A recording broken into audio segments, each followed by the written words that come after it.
정부의 원전 산업 관련 예산이 매년 증가하고 있는 것으로 나타났습니다. IMF 외환 위기 때도 안 줄였던 R&D 분야 예산은 내년에 16%나 줄이면서도 원자력 분야인 소형 모듈 원자로 연구개발 예산은 올해 38억 원에서 333억 원으로 8.6배 증가했습니다. 장미쁨 기자입니다. 기획재정부가 국회에 내년도 산업통상자원부 예산안을 제출했습니다.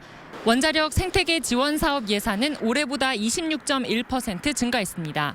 원자력 생태계 지원 사업은 퇴직자 교육과 재취업 지원, 원자력 전공자 인턴십과 정규직 전환 지원 등을 골자로 하고 있습니다. 지난 2021년 사업 시작 당시 57억 6천만 원이었던 예산이 점차 증가해 내년도에는 112억 800만 원으로 2배 가까이 증가했습니다. 또 원전 생태계 금융 지원 사업과 원전 수출 보증 지원, 원전 기자재 보험 지원 등 원전 산업 예산이 새로 마련됐습니다.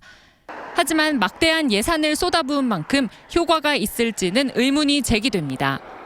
반짝 경기가 살아나는 그런 효과는 있을지 모르겠으나 원래 목적하고 있는 생태계가 살아난다고 하는 것은 정부의 의지가 아니라 사실은 전 세계적인 트렌드에 맞춰가는 것이기 때문에 최근 국가 연구개발 예산이 삭감돼 논란을 빚고 있는 가운데 SMR 연구개발 예산은 나홀로 증액됐습니다.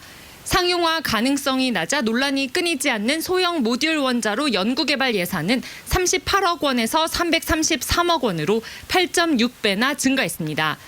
반면 태양광을 비롯한 재생에너지 예산은 40% 이상 대폭 삭감됐습니다. IRA나 RE100 등 전 세계적으로 재생에너지 기술 개발 경쟁에 뛰어들고 있는 현실을 도외시하고 있다는 지적이 나옵니다. 중국과 유럽, 미국 이런 기업들이 누가 먼저 상용화를 하느냐에 따라서 앞으로 이제 세계 태양광의 어떤 판도가 굉장히 좀 크게 바뀔 전망입니다.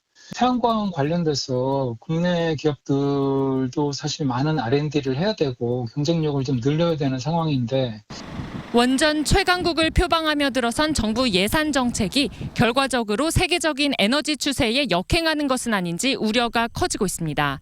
MBC 뉴스 장미쁨입니다.